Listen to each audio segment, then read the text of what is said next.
think every once in a while as a player, you got to do a little homework on yourself. It's not about your setup. It's not about what you do. It's about what you're looking at some point. And when I got to hone in on that, good things have happened. Let's get to our next guest, ready to go right now on FT. It's Jo Adell, Angels outfielder, joining us right now. Joe, do you have us? What's up, man? Scott, Eric, Cam, what's going on, guys? I'm good. Hey. How are you? Good. Good to see you. Look at that beard. Oh, it's strong. Hey, listen, I was looking going to say, like you got to Hey, have a beard or the last time, something. we were teammates, by the way. For people who don't know, me and Eric were teammates. And the last time you saw me, I don't think it was this thick. It wasn't that. I mean, you had it in there. You had a lot of potential, but all Joe was doing was he was turning the speaker up loud that he wasn't able to get through customs from Mexico to Japan, and he was hitting balls off the back of the Tokyo Dome. People were like, man, we didn't even know to protect the back of the Tokyo Dome. Joe was just whacking balls off the lights in the back of the Tokyo Dome.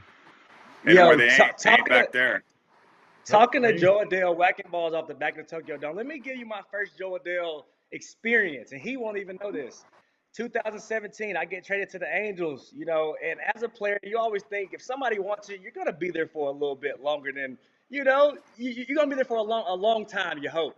So I remember 2017 comes around. The Angels draft this kid, Jo Adell, and I this is no joke. I remember watching, and this is how competitive my mind works. And I remember going, holy shit, I need to get stronger. Mind you, I'm a grown man. I've got almost 10 years in the big leagues. I'm going, they just drafted this kid. I'm like, I'm 6'4", he's 6'4", he's younger, he's faster, he's stronger. I don't know how much time I got left in this thing, Crashy. If this is what they look like, you know what, man? I'm gonna try to get them. I started trying to hit for power more than next year, Joe. I appreciate it. I'm gonna give Jo Adell some credit. You helped me stay around about 2-3 more years longer because I said I gotta hit more homers. I gotta do more because if this is what they look like out of high school, I'm in trouble, my brother. So I'm excited for your success, man. I'm happy to see you, and clicking for you, and continue to do it, brother. It's fun to watch. No, thank you. I appreciate it. Yeah, it's honestly, it's been really cool having this staff around and just really focusing on my grind and my work and not worrying about the result, just focusing on my craft and what I'm trying to do day to day. And I've had some success so far, so I'm really happy about that. That is such a boring stock answer, especially since you're at Bo's little hit academy that he's deked you into going to on your off day, man. You don't know Bo nothing. Don't be going. Take your off day. You know what? Hey, I absolutely loved it. I really, truly did. I mean, I've had my own foundation now for 6 years, and going in and seeing these kids and just the work ethic and devotion that they have to the game and their education. I actually showed up today, and it was the awards ceremony for them, and the amount of valedictorians, it was just crazy. So these are student athletes, and it was pretty cool. So I enjoyed it. That's awesome. That's awesome when a dude like you gives back an up-and-coming star. But you weren't always an up-and-coming star. Stuff didn't go well for you.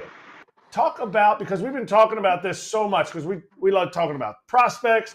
We like talking about, he's going to do good. He's not doing good. What's the transition? Talk about AAA compared to the big leagues. And I'm going to leave it at that. I have comments about it, but talk about AAA compared to the big leagues and what that has meant for your career development and growth as a player. No, absolutely. I'll never discredit, any professional level at any point in time. But it's definitely different. The, AAA, you're seeing, obviously you're going to see some guys that are in the rotation. Absolutely. On the hitting side, you're going to be facing guys that, can get you out. Anybody can get you out. AAA, AA, the big leagues, it's professional baseball. But there's definitely a big curve when it gets to the big leagues, especially when you're facing these frontline starters. When you're facing the Zach Wheelers, you're facing Seth Lugo, you're facing guys that if you're not on your game mentally with an approach to go and a plan to attack, it's going to be difficult. And so I think for me, the biggest difference between my failures in the past, which baseball is a kind of a failure sport, it's going to happen. And my success and my ability to walk and have better at bats now is with that plan. the plan of attack, and knowing that with some of these guys, I'm not going to be able to hit every pitch they throw, and understanding that there's going to be times where I'm going to have to take a walk or be more selective. It's not like it used to be, right? Like I remember in the past, I would go up and it could be 3 or 4 balls on the outside part of the plate and I could still hit it out. You know, those days are over. Those pitches now are sweepers. And if you're going to swing at pitches like that, it's going to be a long day. So I think for me, part of the maturation process was honing in that plan. And we've talked about that. I've been on that for a couple of years now, focusing on that as part of my game is how am I going to get pitches closer to me that I can handle. So that's going to be the challenge. And I've done a good job to this point. Joe, I want to follow up about your approach because one thing you've done, man, and I'm so uh, proud to see you do, and I know it's not difficult. Is you cut your strikeouts nearly in half, right? And you talk about an approach, and I want to know if it's okay, if you're okay with sharing it. What has been that approach, or what has been that mindset? Is it be more aggressive but also selective, or did you take a deeper dive in understanding where you do damage? Is it looking for the ball middle in, up, outer half? My guy, I was a guy that, people told me to look up and out over the plate. And in my career, I was like a 180 hitter. Well, later I realized getting the ball close to me, I was a 333 career hitter. But and Clancy knows you have hitting coaches preaching the same thing. Where has your approach changed that has really helped elevate your game? And I think you're going to continue to see it elevate. Absolutely, Cam. I think the biggest thing was I've always been a pretty good opposite field hitter. I've always been able to hit the ball to right center with power. That's kind of been a strength of mine. But the issue that I ran into, especially when I got to the big leagues right away, my sights were too far out over. And so when I started looking too far out over on the plate, I was susceptible to cutters away and sliders away. And that's where most of my swing and miss came from, was pitches that were just too far outside. And when I went back and kind of looked at the numbers, I was like, wow, even those pitches that are a ball or two out, I'm not handling them as well as the pitch that's maybe a ball or two inside. And so going back and being able to see what you actually hit well versus what you think you do, it kind of helps you change your thought process at the plate. And for me, that was the big deal, was getting my sights back closer to me, understanding that the pitchers that I'm facing know that there's some chase away, and moving the ball closer to me where I can handle it is is really going to be the key. And I think it's like you said, it's going to that next level. And for me, I have to stay the course with that approach. Who who got that approach for you? Is this a just you thing? Like, you know what?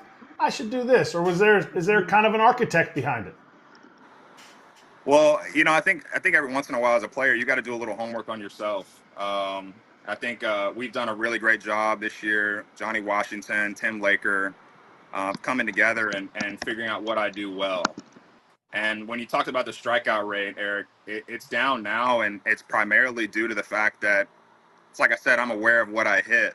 And when we went back and looked at some of the heat maps and some of the zones, and we had to go look at some of my swing and miss and really look at it and look at pitches that I'm chasing that I think I can hit. And then I'm like, okay, well, I'm not hitting this pitch well. I'm swinging and missing on sliders that are here. What can I do? And then that's that whole process of changing your sights. And we talk about that a lot in the cage. Because at the end of the day, you're going to swing how you swing. I think we all know that at some point in time, it's not about your setup. It's not about, what you do. It's about what you're looking at some point. And when I got to hone in on that, good things have happened. My at bats have been better. I've been able to get on base, and that's ultimately what I'm trying to do. But I would say more of a collective job on deep diving and looking into what exactly I'm swinging at, where I'm looking, and where I can do a better job. No, I love that answer. I want to ask you about leadership, and I want to ask you about yourself and the confidence that I see you playing with. You just seem to have this freedom right now. I watch you play. The deep breaths are coming out a lot easier. You just seem loose and relaxed. Is there any type of correlation with Wash giving you confidence or allowing you to go out and make mistakes and understanding that hey, brother, you're not going anywhere. You're going to be here from here on out. You're going to learn at this level, and I trust you to figure it out. Is that helped you kind of continue to make that jump? Or has it just been, hey, just been a part of the maturation process? No, Cam, it's been huge. One thing Wash says when he talks to us, and even when the games don't go well, we lose games or games get away from us, is the only thing we can control is our work. And that's kind of been preached since spring training. We want to focus on what we do day in, day out, our routine, and taking care of the small things. And obviously now for me, being able to go out and play every day, there's a level of confidence that brings as well. But with the focus being around our work and how we're preparing for um, the game's going to happen. It's going to be what it is. We're going to face tough pitchers. We're going to have days where maybe our bullpen is where we want it to be, or maybe one of our pitchers, one of our starters, the game gets away, whatever it might be. But we're going to focus on our work. Staff that we brought in has been about the work. Bo Porter included, EY, the entire staff has been solely about focus on your crafts and your work, and the results will show up. And for me right now, I'm reaping the benefits of that. But obviously, having consistent playing time and being in there every day is a huge part of my success to this point. Joe, when they came out with the new uniforms, did you think you got an invisible cloak from Nike or something when you were on the bases for a little bit there? You were running like crazy. What was going on with that? Yeah. It's I've had a lot more attempts this year. I think the thing is I'm still working on what I'm looking at when I'm taking these bases. I have a couple of stolen bases now that have been where I've jumped a pitcher before he's actually thrown the ball. I'm working on that. That's something. My steal attempts being this high. This is the highest they've ever been. I think we went from being more of a base to base kind of station to station offense to definitely pushing the issue now. So it's taking some getting used to, but it definitely feels good to turn on the burners and get it going for sure. Hey, Joe, I need 30 from you from here on out every year. You got it. You special. But go ahead and talk about how good Eric Young Sr. is and how he's helped you in that aspect. Let's give him his flowers, right? Oof. Oof. Man, I remember the first day we talked about base running in camp. EY is so special with the way he's able to deliver the confidence of really just instill the confidence in players. I think more than just me, he makes you feel like you can fly. I mean, and for me, he's looking at my numbers. He's like, you know what? You can really run. And the fact that your steal attempts have been this low over the past 3 years in the big leagues is just not acceptable. And we need you to run. Especially now, we have a couple of our heavy hitters are out. We're going to need to push the issue on the bases. And just the way that he's gotten with me and allowed me to feel free running and making me feel like, hey, it's okay if you get thrown out, because I've been thrown out a good bit this year. It's not like I am, 100% on stolen bases. I've been thrown out, but I've also gotten my bags. And just allowing me to have that as a part of my game and bringing that back into the picture has been great for me. And I'm thankful for all of these guys, and especially him freeing that up for me and allowing me to be that type of athlete. Hey, Joe, I got a question about your teammate, the legend, the GOAT, Mike Trout. He's been incredible to our game for a long time, and I think there's some national media members that have been piling on, being like, oh, baseball injuries are soft. What's your response to that? I'm sorry? Oh, baseball injuries, you said? Yeah, like Stephen A is going on ESPN being like, oh, baseball players, they get hurt, they can't handle anything. And he used Trout as the example, which obviously pissed off some guys on our show and others elsewhere. And you get to play with him, and Trout's a freaking house, and he can easily dominate in the NFL if he wanted to, too. Yeah, I saw that. I thought that was a little bit uneducated. Just at the fact that if you really look at what happened with Mike in particular, I won't talk about injuries in general, but we talk about Mike in particular, this injury happened at the beginning of the game that he finished playing. So people don't even understand that this guy something was off when the game started. And he proceeded to go out and help the team win that night. And he woke up in the morning and he couldn't move. And it's just, I hate to see it. It hurt me. I remember I was in the clubhouse. I actually had no idea. I was walking back from the training room and I saw the press conference on TV, and I was like, man, I just, because that level of greatness and how bad he wants to be out here and how much he's worked in the off season to get his body ready. He's come back this year actually looking leaner and more fit than he's ever been, which is even crazy. Starting off with 10 pumps, you just hate to see it. And I took a knee by his locker, man, and just put my head down and said, we're gonna hold it down until you get back. But this isn't soft. This isn't a soft guy. This is a guy that unfortunately just got dealt a bad hand with this one. And he's going to be back, and he's going to be good, and he's working his butt off right now to get back and get right with us. So no more comment towards the Stephen A spiel, but just to let you know, this guy finished a game with something that, most people wouldn't have. So Well stated. That's the insight we need. Appreciate that. Also, he was off to a blazing start. He was about to steal 50 friggin' bags himself. Oh, wow. Yeah. Wow. That ball he hit Miami? Oh, yeah, crazy. Whoa. Crunch. He's still Trout. Whoa. Just for everyone to know. He's still Trout. That was a reminder in case you forgot. Exactly. Well, Joe, this was awesome, man. Keep doing your thing. Love having you on. Great to talk to you. Hopefully we'll do it again soon. All right. Good to see you. Nah, good to see you all. I appreciate it. And take care. Go Halos. Thanks. On that note, this show, Foul Territory, is hosted by all former major leaguers plus me, just trying to keep up with these guys, right? So we are into daily health, energy, gut health, the whole deal. Pretty obvious. So we want to talk about AG1. I first gave AG1 a try because a friend recommended it to me a while back, and it's helped me on many levels. Focus, stress, gut health, big one for me. I'm also allergic to gluten and dairy, and this covers both categories there. So make sure you take ownership of your health by visiting drinkag1.com/Val. But I'm not the only one, because this on the desk here right now, and I've been on the road a lot, so I've got my travel packets.